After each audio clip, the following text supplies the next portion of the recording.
तो यहाँ वर्टिकल, सबसे पहले अगर केंद्र में बात करें तो कौन है, यहाँ नरेंद्र मोदी है। ठीक है, वर्टिकल, वर्टिकल मतलब समझो, वर्टिकल मतलब क्या होता है, स्ट्रेट लाइन। ठीक है, ये स्ट्रेट लाइन है, ये क्या था, इस टाइप से लाइन था। ठीक, और ये क्या है तुम्हारा, स्ट्रेट लाइन है। ठीक है, तो यहाँ देखो ना, ये सबसे पहले ऊपर में बात करें तो केंद्र सरकार होती है। ठीक है, दूसरा का बात करें तो ये क्या होता है, स्टेट गवर्नमेंट यानी कि राज्य सरकार होती है। अगर तीसरा बात करें तो लोकल गवर्नमेंट होता है। ठीक है, देखो प्रेशर ग्रुप क्या होता है, प्रेशर ग्रुप क्या होता है, चुनाव नहीं लड़ता है, मैंने बताया ना। तो ये सब क्या करेंगे ना, फार्मर्स के राइट्स के बारे में बताते रहेंगे सरकार को, वर्कर यूनियन के बारे में, वर्कर यूनिट के बारे में, एजुकेशन होना चाहिए सभी के लिए। ठीक, आज हम लोग एक इंपॉर्टेंट सेशन करने वाले हैं, इसमें हम लोग सत्ता की साझेदारी, जो नागरिक शास्त्र का पहला चैप्टर है, जो स्टूडेंट को काफ़ी कठिनाई देखने को मिलता है, उसको बहुत ही कम समय में, बहुत ही मिनिमम टाइम में कवर करेंगे।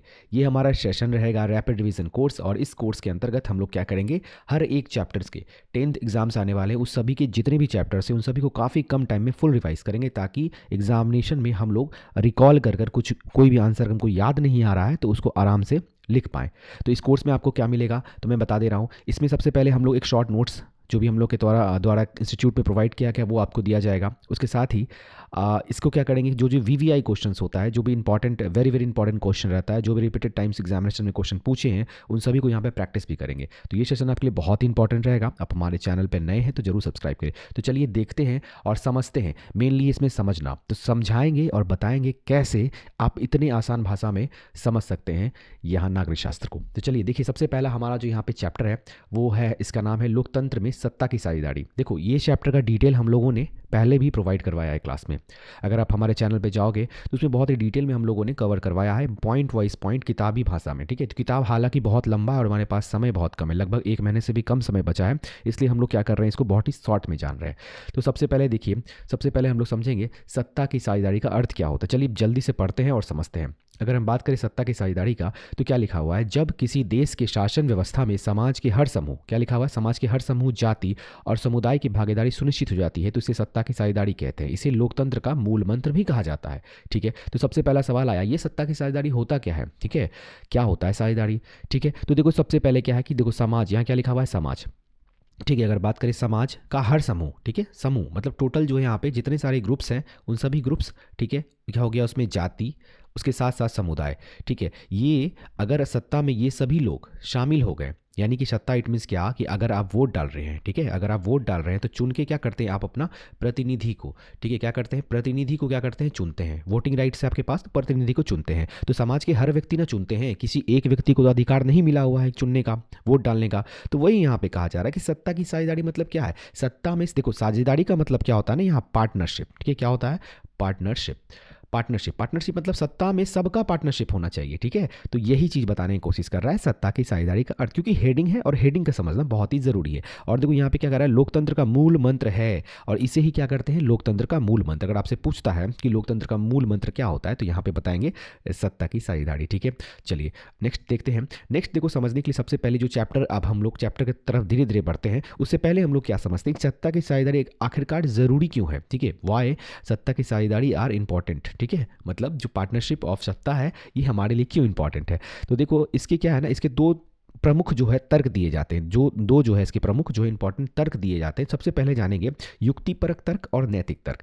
ठीक है, क्यों महत्वपूर्ण है, क्यों जरूरी है, इसके लिए दो हमारा यहाँ पे दिया है। ठीक है, चलो देखो सबसे पहले क्या है, इसमें एक बार पढ़ते हैं कि युक्तिपरक तर्क क्या होता है। ठीक है, देखो क्या लिखा है, विभिन्न सामाजिक समूहों के बीच टकराव को कम करता है। ठीक है, और राजनीतिक व्यवस्था को स्थिरता, स्टेबिलिटी प्रदान करता है। यानी कि देखो यहाँ पे क्या की पॉइंट आया हमारे पास, टकराव को कम करना। ठीक है, मान लो कोई धर्म के लोग हैं, मान लो यहाँ पे कोई एच धर्म का लोग है, कोई एम धर्म का लोग है, इन दोनों के बीच बहुत बार ऐसा होता है ना कि इन दोनों में कॉन्ट्राडिक्शन होने के चांसेस रहते हैं, कि अपने धर्म के पर्सपेक्टिव में अगर आप हम बात करेंगे तो धार्मिक रूप से ये क्या चाहेंगे कि इससे लड़ाई कर ले, और ये क्या चाहेंगे, धार्मिक रूप से चाहेंगे इससे लड़ाई कर ले, मतलब ये अपने धर्म को श्रेष्ठ मानते हैं। ठीक है, तो इन दोनों के बीच क्या है, द्वंद्ववाद की स्थिति उत्पन्न होती है।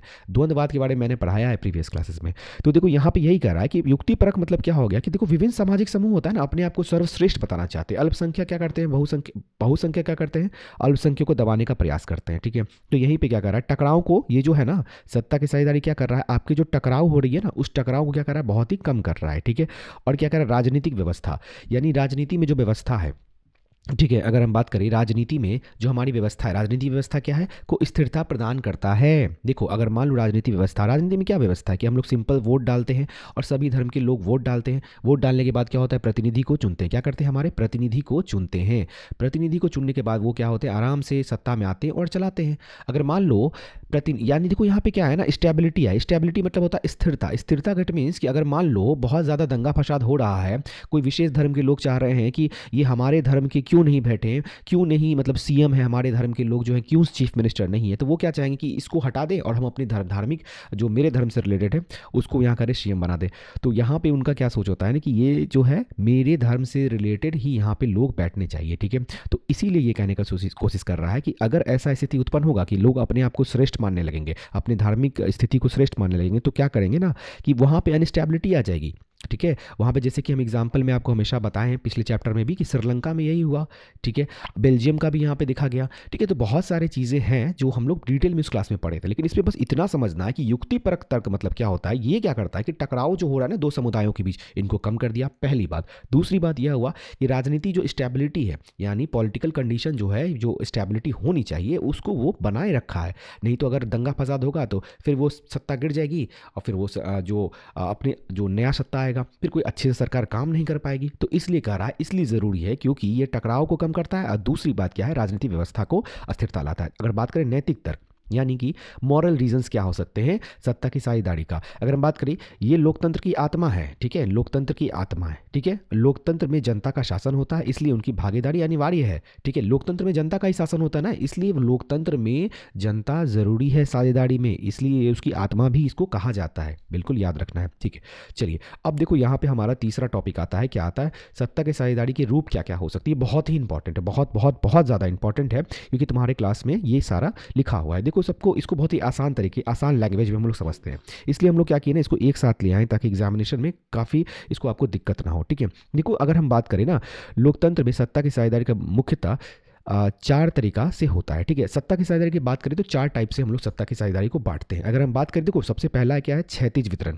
ठीक है, यानी हॉरिजेंटल सबको डिवाइड करते हैं। दूसरा क्या है, ऊर्ध्वाधर वितरण। तीसरा क्या है, सामाजिक समूहों के बीच और राजनीतिक दल और दबाव समूह। ठीक है, यहाँ पे क्या हो रहा है ना, रूप है ये। ठीक है, क्षैतिज रूप, ऊर्ध्वाधर रूप, सामाजिक रूप और राजनीतिक रूप। सबसे पहले अगर हम बात करें क्षैतिज वितरण, ठीक है, यहाँ देखो क्या हो रहा है, क्षैतिज रूप से क्या हो रहा है, सत्ता का क्या हो रहा है, यहाँ पे वितरण हो रहा है, यानी डिवाइड कर रहे हैं, यानी एक तरफ से बांट रहे हैं। ठीक है, देखो इसको समझने के लिए ना, देखो अगर हम बात करते हैं, इसको हम थोड़ा सा आगे बढ़ते हैं, देखो यहाँ समझ में आ जाएगा। देखो अगर हम बात करें यहाँ पे, अगर हम बात करें क्षैतिज वितरण का, ठीक है अगर हम क्षैतिज वितरण का बात करें तो सबसे पहले अगर हम जानते हैं कि सत्ता की साझेदारी में सबसे पहले होता है विधायिका। ठीक है, क्या होता है, एक मिनट रुक जाओ, ये थोड़ा सा गड़बड़ हो गया। सबसे पहले क्या होता है, यहाँ पे विधायिका होता है, विधायिका। ठीक है, पहला हो गया। दूसरा होता है कार्यपालिका और चौथा तीसरा होता है न्यायपालिका। ठीक है, तो यहाँ पे हम लोग जानते हैं कि सत्ता की साझेदारी को अगर हम क्षैतिज रूप से बांटें, अगर हम क्षैतिज रूप से बांटे तो पहले क्या होता है, विधायिका, कार्यपालिका और न्यायपालिका। तो यहाँ पे क्या अगर बात करें कि सबसे पहले क्या है, विधायिका। ठीक है, जो विधि बनाती यानी कि जो कानून बनाएगा। देखो सबसे पहले यहाँ पे कीवर्ड क्या है, विधि, यानी कि जो विधि बनाएगा, विधि विधान कहो तो कानून बनाएगा। ठीक है, उसको हम क्या कहेंगे, विधायिका कहेंगे। ठीक है, दूसरा क्या है, कार्यपालिका, जो इसको लागू करेगा, जो ये कानून बनाया ना उसको जो क्या करेगा, लागू करेगा। ठीक है, वो हो गया कार्यपालिका। और न्यायपालिका हो गया, अगर ये लागू करने में किसी तरह का कैजुअलिटीज आता है तो उसके लिए क्या है, यहाँ पे न्यायपालिका है। ठीक है, तो यानी सबके पावर्स को क्या किया, यहाँ डिवाइड किए। देखो ये क्या है, एक क्षैतिज वितरण की बात करें तो यहाँ पे इस पार्ट में बांट दिए, इससे पार्ट को बांट दिए और ऐसे पार्ट को बांट दिए, मतलब यहाँ, यहाँ और यहाँ, इन तीनों जगह पे क्या है, हम लोग पावर्स को क्या किए हैं, डिवाइड किए हैं। तो पावर्स को क्या किए, ऐसे बांट दिए, ऐसे बांट दिए, ऐसे बांट दिए, फैलाव कर दिए पावर का। ठीक है, अगर देखो यहाँ पे अगर हम बात करें, अगर हम यहाँ पे बात करें, देखो दूसरा क्या है हमारा पॉइंट से, ये क्या है, ऊर्ध्वाधर वितरण। ठीक है, क्या है, ऊर्ध्वाधर वितरण यानी कि वर्टिकल। तो देखो यहाँ वर्टिकल की बात करें, देखो यहाँ वर्टिकल सबसे पहले अगर केंद्र में बात करें तो कौन है, यहाँ नरेंद्र मोदी है। ठीक है, वर्टिकल, वर्टिकल मतलब समझो, वर्टिकल मतलब क्या होता है, स्ट्रेट लाइन। ठीक है, ये स्ट्रेट लाइन है, ये क्या था, इस टाइप से लाइन था। ठीक, और ये क्या है तुम्हारा, स्ट्रेट लाइन है। ठीक है, तो यहाँ देखो ना, ये सबसे पहले ऊपर में बात करें तो केंद्र सरकार होती है। ठीक है। दूसरा अगर बात करें तो ये क्या होता है, स्टेट गवर्नमेंट यानी कि राज्य सरकार होती है। अगर तीसरा बात करें तो लोकल गवर्नमेंट होता है, ठीक है, लोकल गवर्नमेंट यानी कि जो स्थानीय सरकार होती है वो होता है हमारा, ठीक है। तो यहाँ पे देखो पावर को ऊपर ऐसे वर्टिकल बांटे, इसलिए हम कहते हैं कि सत्ता में जो पावर का डिवीजन है ना, दो तरीका से मेनली होता है। एक होता है क्षैतिज रूप से, ठीक है, जिसको हम पूरी तरह फैला दिए। एक हो गया वर्टिकल रूप से, ठीक है, एक सीधा, ठीक है, वर्टिकल मतलब सीधा। तो देखो सबसे ऊपर केंद्र सरकार, फिर राज्य सरकार, फिर स्थानीय सरकार, ठीक है, जिसमें केंद्र सरकार में हो गया केंद्र का सरकार, राज्य में राज्य सरकार जो नीतीश कुमार हमारे बिहार के हो गए, और यहाँ पे हो गया पंचायती राज प्रणाली जो है लोकल सेल्फ गवर्नमेंट, ठीक है। तो यहाँ पे देखो यही चीज़ लिखा हुआ है, ठीक है। इसको हम लोग क्या किए, शॉर्ट में यहाँ पे डाल दिए हैं ताकि तुम लोगों को काफ़ी अच्छे से यहाँ पे समझ में आए। देखो सबसे पहले इसमें क्या है, देखो एक मिनट, देखो यहाँ पे क्या है, क्षैतिज वितरण की बात करें तो देखो विधायिका, कार्यपालिका और न्यायपालिका के बीच सत्ता का क्या हो रहा है, बंटवारा हो रहा है। ये चीज़ बताए ना, कार्यपालिका यहाँ पे, विधायिका, न्यायपालिका, ये तीन चीज़ के बीच में क्या हो रहा है, सत्ता का विभाजन हो रहा है, ठीक है। और इसे क्या है, देखो यहाँ पे क्या उदाहरण की बात करें तो नियंत्रण और संतुलन की व्यवस्था भी इसको कहते हैं। क्या कहते हैं, नियंत्रण और संतुलन। देखो यहाँ पे क्या एक शब्द आया, तुम्हारा एक नया चीज़ आया, इसको ज़रा मैं इरेज करता हूँ, ठीक है, इसको मैं ज़रा सा इरेज करता हूँ और तुमको समझाने का प्रयास करता हूँ कि ये नियंत्रण और संतुलन की व्यवस्था क्या है सर, ये हमको समझ में नहीं आ रहा है, ठीक है। तो मैं ये बताता हूँ कि देखो नियंत्रण और संतुलन की व्यवस्था क्या होती है, ठीक है। यहाँ पे बताया नियंत्रण करना, ठीक है, नियंत्रण, नियंत्रण पहला आया और उसके साथ क्या आया, संतुलन, ठीक है, संतुलन, ठीक है। यानी कि आप नियंत्रण भी कर रहे हैं और बैलेंस भी कर रहे हैं चीज़ों को। यानी कि आप क्या कर रहे हैं, देखो न्याय, ये आप देखो क्या है कि कार्यपालिका अपने मन से कुछ काम नहीं करेगा, क्योंकि कार्यपालिका भी जवाबदेही होता है किसी के प्रति। कार्यपालिका बेमतलब का काम कर रहा है, कार्यपालिका बेमतलब का अपने मनमौजी का काम कर रहा है। तो क्या हुआ, न्यायपालिका के पास अगर किसी आदमी का हनन हो रहा है तो न्यायपालिका के पास, जज के पास जा सकता है, कोर्ट में केस कर सकता है। तो एक टाइप से आपको क्या है, एक नियंत्रण भी तो कोई करने वाला है ना, और एक टाइप से बैलेंस भी बना हुआ है समाज में। तो इसी को हम लोग क्या कहते हैं, चेक्स एंड बैलेंस कहते हैं। क्या कहते हैं, चेक्स एंड बैलेंस, ठीक है। इसको कहते हैं चेक्स एंड बैलेंस की प्रणाली कहा जाता है क्षैतिज वितरण को, जिसमें कार्यपालिका, न्यायपालिका, विधायिका होता है, ठीक है। समझ में आ रहा है ना, बिल्कुल। समझ में नहीं आया तो कमेंट्स में जरूर बताना। दूसरा ऊर्ध्वाधर वितरण, वही बताएं, केंद्र सरकार, राज्य सरकार, स्थानीय सरकारों के बीच हो गया यहाँ बंटवारा। भारत में केंद्र, राज्य सरकार, पंचायती राज, ये आपको उदाहरण में हो गया, ठीक है। अब देखो सामाजिक समूहों के बीच क्या होता है, विभिन्न भाषाई और क्या है, धार्मिक या सामाजिक समूहों के बीच सत्ता का बंटवारा। देखो बहुत सारे चीज़ों में होता है, ये दोनों वैसे इंपॉर्टेंट नहीं है फिर भी, लेकिन समझ लो, देखो इंपॉर्टेंट तो है लेकिन ये दोनों ज़्यादा समझने के परस्पेक्टिव से इंपॉर्टेंट था। देखो विभिन्न तरह के भाषाई समूह है भारत में, ठीक है, और धार्मिक जो सामाजिक समूह है उनके बीच क्या है, सत्ता का बंटवारा है। अगर हम बात करें बेल्जियम में बात करें तो इसको उदाहरण हमको बेल्जियम में देखना पड़ता है, ठीक है। बेल्जियम में भी सामुदायिक सरकार यहाँ पे देखने को मिला था। बेल्जियम को उदाहरण हम आपको बताए थे, बेल्जियम में क्या कंडीशन था, क्या हुआ है, वो अगर वीडियो आप नहीं देखे तो लिंक कॉमेंट सेक्शन में दे दूंगा, वहां से आप जरूर देख लेना। अब देखो दूसरा क्या है, राजनीतिक दल और दबाव समूह।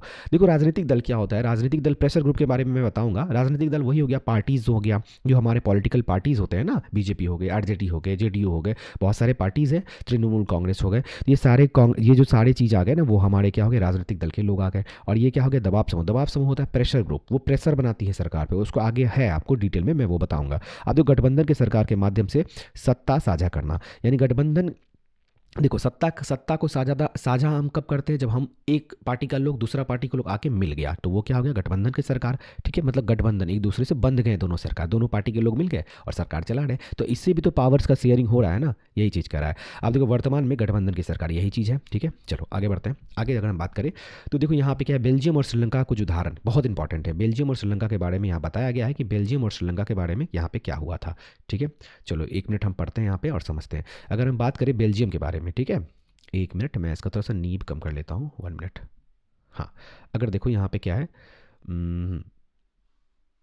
देखो यहाँ पे क्या है, बेल्जियम के बारे में, बेल्जियम मॉडल। देखो सबसे पहले हम लोग ना बेल्जियम जानेंगे है कहाँ पे, ठीक है। सबसे पहले हम लोग जानेंगे कि भाई बेल्जियम कहाँ है। तो अगर हम बात करें, देखो यहाँ पे अगर हम वर्ल्ड मैप देखते हैं, ठीक है, वर्ल्ड मैप में लोकेशन देखते हैं तो ये देखो, ये हमारा हो गया, यहाँ पे हमारा प्यारा भारत हो गया, और इस जगह पे यहाँ पे यूरोपियन कंट्रीज़ के अंतर्गत यहाँ पे हमारा आ गया कौन, बेल्जियम। तो इस बेल्जियम, एक मिनट, ये बेल्जियम की स्थिति हम लोग यहाँ पे नाप रहे हैं, ठीक है, ये बेल्जियम की स्थिति है। तो इस यहाँ पे जो रेड वाला देख रहे हो ना, यहाँ है बेल्जियम। तो इसमें हम लोग देखेंगे तो बेल्जियम में क्या हुआ, बेल्जियम मॉडल, बेल्जियम का एक मॉडल दिया है। तो देखो बेल्जियम में हुआ क्या, बेल्जियम में अपनी विविधता को स्वीकार किया, संविधान में संशोधन कर डच और फ्रेंच भाषी मंत्रियों की संख्या समान रखी, इससे गृहयुद्ध टल गया और देश एकजुट हो गए। देखो हुआ क्या था, इसमें क्या था ना, बेल्जियम में क्या था ना, विविधता को बेल्जियम में स्वीकार ही पहले नहीं किया जाता था, क्योंकि वो लोग क्या चाहते थे कि जो भाषा जिस हिसाब से लोग बोलते हैं ना, उस हिसाब से लोग प्रायोरिटीज देते हैं। डिटेल में हम लोगों ने डिस्कस किया है, इसलिए यहाँ, क्योंकि ये रैपिड रिवीजन वीडियो है, इसमें हम लोग उतना डिस्कस नहीं करेंगे। बस इतना समझो कि बेल्जियम में क्या हुआ था ना, विविधता को, बेल्जियम का जो विविधता था ना, पहले वो स्वीकार नहीं, बहुत सारे धर्म के लोग थे, विविधता मतलब क्या, डाइवर्सिटी, बहुत सारे धर्म के लोग थे,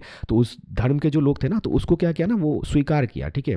यानी कि बेल्जियम में बहुत सारे धर्म के लोग थे, वो चाहते थे मेरा हो जाए, मेरा हो जाए, मतलब मेरे हिसाब से चले, मेरे हिसाब से चले। तो उसमें क्या था, बेल्जियम की सरकार थी, धीरे धीरे क्या हुआ ना, उसमें ऐसा चीज़ हुआ, वो कहानी है, ऐसा चीज़ हुआ कि उसमें क्या हुआ, वो लोग क्या किए, स्वीकार किए और संशोधन किए, और डच और फ्रेंच भाषी के जो मंत्री थे उसकी संख्या समान रखे। पहले क्या होता था, ये लोग मतलब एक ही जो भाषा बोलते थे उसकी जो मंत्री की संख्याएं ज़्यादा रखते थे। अब मान लो जो भाषा बोलने वाले उसकी मंत्री की संख्या ज़्यादा रहेगी तो वो अपने हिसाब से क्या करेंगे, कानून बनाएंगे ना। तो वही सारा चीज़ यहाँ पे चल रहा है, ठीक है। अब देखो इसमें क्या था, गृह युद्ध का चांसेस था, सिविल वार, यानी सब देश में ही लड़ने वाले थे, ठीक है। यहाँ पे सिविल वार का बहुत भयानक चांसेस था, अब सिविल वार का चांसेस भी कम हो गया। तो यहाँ पे यही चीज़ करा और देश क्या हुआ, एकजुट हो गया। इसलिए इसको बहुत खतरनाक मॉडल माना जाता है और हम लोग इसका एग्जाम्पल भी देते हैं कि बेल्जियम मॉडल को अपना कर हम लोग सिविल वार टाल दिए थे, ठीक है। अब हम बात करते हैं श्रीलंका। तुम्हारे बुक्स में श्रीलंका का काफ़ी जिक्र किया गया। तो श्रीलंका का सबको पता है लोकेशन, ये देखो लोकेशन। अगर भारत की बात करें तो भारत हमारा यहाँ है और यहाँ पे हमारा आ गया पड़ोसी देश श्रीलंका, जो अभी भी उथल पुथल देखने को मिलता ही मिलता है। तो देखो श्रीलंका में क्या हुआ, श्रीलंका का मॉडल क्या हुआ, यहाँ भी फेल हो गया। उसका क्या हुआ, सक्सेस हो गया। देखो श्रीलंका में क्या था, बहुसंख्यकवाद था, मेजोरिटिज्म को अपनाया। बहुसंख्यकवाद क्या होता है मैं बताऊंगा, वैसे जान लो। बहुसंख्यक का मतलब होता है बहुसंख्यक, बहु जोड़ संख्या, यानी कि जिसका संख्या हो अधिक, बहु मतलब हो गया अधिक, ठीक है। यानी कि जिसका जो भी लोगों की संख्या अधिक होती है उसको हम लोग बहुसंख्यक कहते हैं। अल्पसंख्यक कहते हैं कम समुदाय, कम संख्या वाले लोगों को। देखो क्या हुआ ना, मेजोरिटिज्म को अपनाए थे जो श्रीलंका के लोग थे, मेजोरिटिज्म को अपनाए, यानी मेजोरिटी को अपनाए थे, ठीक है। इसमें क्या था, देखो सिंघली समुदाय था, वहाँ पे एक सिंघली नाम का एक समुदाय था जो तमिल के अधिकारों को अनदेखी की, जिससे वहाँ लंबा गृह छिड़ गया। देखो इसमें हुआ क्या था, समुदाय था, ठीक है, कोई सिंगली समुदाय था। सिंगली समुदाय को क्या था, तमिल का जो अधिकार है ना उसको मानता ही नहीं था श्रीलंका में, बोलता था वो जाओ भागो यहाँ से, ठीक है, तो मतलब तुम्हारा बात हम नहीं मानेंगे। तो इससे क्या हुआ ना, और जो सिंगली समुदाय था उनको ही इंपॉर्टेंस दिया जा रहा था ऊंचे ऊंचे पद पर। वही जो बेल्जियम टाइप का भी यहाँ पे कंडीशन था, इसलिए दो ही हमारे बुक्स में एससीईआरटी में दिया रहता है, एनसीईआरटी में भी है। तो ये यहाँ पे देखने की कंडीशन मिलता है और इसमें क्या हुआ, सिविल वार हो गया। इसमें जो है गृह युद्ध हो गया, ठीक है, यहाँ पे गृह युद्ध देखने को मिलता है। ठीक है, चलो अगर हम आगे बढ़ते हैं तो यहाँ पे दोनों चीज़ हम उम्मीद करते समझ में आ गया होगा, ठीक है। अब देखो क्या है, महत्वपूर्ण परिभाषिक शब्द, ठीक है। यहाँ पे कुछ शब्द है, ये आपको बहुत ही मतलब ध्यान में रखना ही रखना है, क्योंकि एग्जाम पॉइंट ऑफ व्यू से बहुत इंपॉर्टेंट। बहुसंख्यकवाद क्या है, देखो बहुसंख्यकवाद की चर्चा करते हैं और यहाँ पे समझते हैं कि बहुसंख्यकवाद क्या होता है, ठीक है। देखो यहाँ पे क्या कह रहा है, बहुसंख्यकवाद एक ऐसी सोच है जिसमें बहुमत समुदाय अपनी मर्जी से शासन करने का अधिकार हो, बहुमत समुदाय को अपने मर्जी से शासन करने का अधिकार हो और अल्पसंख्यकों की उपेक्षा की जाए। इसमें क्या है कि बहुसंख्यकवाद देखो क्या, जिसका संख्या अधिक है वो क्या चाहेगा कि जो अल्पसंख्यक समुदाय है उसको अपने हिसाब से चलाएं। तो यही है बहुसंख्यकवाद जो हम बता चुके हैं। अब देखो संघवाद क्या है, फेडरलिज्म के बारे में बताया जरा, वैसा शासन व्यवस्था जहां शक्ति का विभाजन केंद्र और राज्य के बीच होता है। फॉर एग्जाम्पल भारत में भी है ना, सेंट्रल है सबसे ऊपर, उसके बाद कौन है, स्टेट, ये बताए ना अभी, सेंट्रल है सबसे ऊपर, उसके ऊपर स्टेट, उसके नीचे स्टेट। तो हम लोग क्या करें, पावर को क्या करें, बांट रहे। तो इसी को फेडरलिज्म कहते हैं, यानी कि संघवाद कहते हैं, बिल्कुल ध्यान रखना है। अब देखो एक प्रेशर ग्रुप आया। प्रेशर ग्रुप क्या होता है, वे वैसे संगठन होते हैं जो प्रत्यक्ष रूप से चुनाव नहीं लड़ते लेकिन सरकार की नीतियों को प्रभावित कर सकते हैं। देखो चुनाव वो लोग नहीं लड़ता है प्रेशर ग्रुप, लेकिन राजनीतिक दल, उसमें एक चीज और बताए ना, राजनीति दल के बारे में, ठीक है। राजनीति दल क्या था, राजनीतिक दल क्या था, चुनाव लड़ता था, क्या करता था, चुनाव को लड़ता था, लेकिन चुनाव लड़ता था, लेकिन ये क्या है, दबाव समूह, ठीक है। ये सरकार और चुनाव लड़के क्या करते थे, सरकार की नीतियों को प्रभावित करते थे, यानी सरकार ही बन जाते थे चुनाव लड़के, यानी तो विपक्ष में रहते थे और चुनाव लड़ते थे और सरकार की नीतियों को प्रभावित करते थे। लेकिन इसमें एक और आता है जो प्रेशर ग्रुप होता है। वो प्रेशर ग्रुप क्या होता है ना, आपको क्या होता है कि चुनाव नहीं लड़ता है लेकिन सरकार को किसी तरह से, वो मैं बताऊंगा, एक फिगर दिखाएंगे आपको, उसमें आपको समझ में आ जाएगा। तो उसमें क्या करता है ना, वो यहाँ पे एक सरकार पे प्रेशर बनाता है कि आपको इसके हित में काम करना होगा, ठीक है। अब देखो यहाँ पे अगर हम बात करें बहुसंख्यकवाद, देखो मेजोरिटिज्म की बात करें, देखो मेजोरिटिज्म, इस फिगर को देख के तुमको अंदाजा लग गया हो कि मेजोरिटिज्म क्या है। मेजोरिटिज्म यानी बहुसंख्यकवाद क्या है। देखो यहाँ पे बच्चा एक आदमी है, ठीक है, और यहाँ पे कितना सारा आदमी है, ठीक है। तो यहाँ पे देखो बहुसंख्यकवाद का यहाँ पे तो वजन ज्यादा है ना, तो इनका वजन ज्यादा है, तो ये क्या करेगा, इन बेचारे को तौल देगा, तो ये अपने हिसाब से शासन चलाएगा। तो इनका ये क्या बोलेगा, अभी भी हमारे समाज में देखने को मिलता है। तो ये सारा चीज यहाँ पे देखने को मिलेगा, ठीक है। चलो नेक्स्ट हम देखते हैं, इसमें क्या है, एक संघवाद जो फेडरलिज्म के बारे में हम बताएं। इस फिगर को देखो समझ में आ जाएगा, ये केंद्र है, ये जाके नेशनल है यानी राष्ट्र है, तो ये दोनों मिलकर क्या कर रहे हैं, फेडरलिज्म कर रहे हैं, यानी कि संघवाद, ठीक है। संघवाद यहाँ पे उदाहरण यहाँ पे देखने को मिलता है। अब देखो यहाँ सब आदमी हाथ पकड़े हुए और भारत तो क्या करे, भारत के पार्लियामेंट बीच में है, ये फिगर बहुत ही अच्छा है। तो इस पे हमको समझ में आ गया कि संघवाद क्या होता है। अगर हम बात करें नेक्स्ट, देखो प्रेशर ग्रुप। ये प्रेशर ग्रुप क्या होता है, देखो पब्लिक इंटरेस्ट ये तो चलो ये छोड़ दो, देखो प्रेशर ग्रुप क्या होता है। प्रेशर ग्रुप क्या होता है, चुनाव नहीं लड़ता है, मैंने बताया ना। तो ये सब क्या करेंगे ना, फार्मर्स के राइट्स के बारे में बताते रहेंगे सरकार को, वर्कर यूनियन के बारे में, वर्कर यूनिट के बारे में, एजुकेशन होना चाहिए सभी के लिए, ठीक है। तो ये यही सारा चीज़, करप्शन को रोको, ये सारा चीज़ क्या है यहाँ पे, ये सब देखते हैं। देखो पब्लिक इंटरेस्ट यहाँ पे है और स्पेशल इंटरेस्ट, देखो यहाँ पे क्या बताया, पब्लिक इंटरेस्ट में बहुत कम लोग हैं, ठीक है। और यहाँ पब्लिक इंटरेस्ट मतलब जो लोगों के लिए इंटरेस्ट में होता है उसके लिए बहुत कम लोग हैं। अगर हम बात करें स्पेशल इंटरेस्ट के लिए, इतने ये छोड़ दो, बस इतना समझो। प्रेशर ग्रुप ऐसा होते हैं जो चुनाव नहीं लड़ते हैं लेकिन सरकार की नीतियों को प्रभावित करते हैं, दबाव बनाते हैं, प्रेशर बनाते हैं, तुम पे ऐसे प्रेशर बनाएंगे कि भैया एग्जाम हो, मेहनत करो मेहनत करो मेहनत करो, तो तुम मेहनत करोगे ना, बस वही सारा चीज़ है, ठीक है। चलो अगर हम बात करें नेक्स्ट, तो नेक्स्ट हम देखते हैं यहाँ पे कुछ परीक्षाओं के लिए जो, जैसा कि मैंने बताया, वेरी वेरी इंपॉर्टेंट प्रश्न है जो तुमको एकदम ध्यान में रखना है। तो सबसे पहले सवाल जो बार बार रिपीटेड टाइम्स आता है एग्जामिनेशन में, देखो यहाँ पे क्या कह रहा है, सत्ता की साझेदारी से आप क्या समझते हैं, 2 अंक का ये क्वेश्चन पूछता है, ये बन जाएगा। सत्ता की साझेदारी वही हॉरिजॉन्टल वर्टिकल बांट देना और 2-4 जो मैं एक्स्ट्रा मैंने बताया उसको लिख के मतलब लिख देना। क्वेश्चन आंसर तो हम करवा ही दिए हैं, पीडीएफ चाहिए और टेलीग्राम में जुड़ जाओ, वहाँ से मिल जाएगा। दूसरा क्या है, बेल्जियम के बारे में एग्जाम्पल, बेल्जियम में सामाजिक तनाव को कैसे दूर किया गया, अंक 3 अंक का ये क्वेश्चन काफ़ी बार रिपीटेड टाइम्स पूछा है। अब देखो सत्ता की साझेदारी क्षैतिज और ऊर्ध्वाधर वितरण में क्या अंतर है, देखो बताया ना, क्षैतिज वितरण ऊर्ध्वाधर वितरण, तो इसमें क्या अंतर है, डिफरेंसेस क्या, ये 5 अंक बहुत इंपॉर्टेंट है, ध्यान रखना, पूछ देगा सवाल। श्रीलंका में गृह युद्ध के कारण क्या थे, वही कारण था ना, सिंगली समुदाय को ज़्यादा महत्व दे रहा था, तमिल लोग था, तमिल लोग का क्या था, उन लोग को उतना इंपॉर्टेंस नहीं दिया जा रहा था, ठीक है। तो ये रैपिड विजन वीडियो जो है हमारा यहीं पे एंड होता है। कल हम लोग क्या करेंगे, सेकंड चैप्टर का रिवाइज करेंगे और इसको क्या करेंगे, बहुत ही बेहतरीन ढंग से कंप्लीट करेंगे। तो वीडियो अच्छा लग रहा है तो शेयर करो अपने दोस्तों के साथ और सब्सक्राइबर थोड़ा सा बढ़ा दो guys, thank you so much. Like करो, शेयर करो अपने दोस्तों के साथ।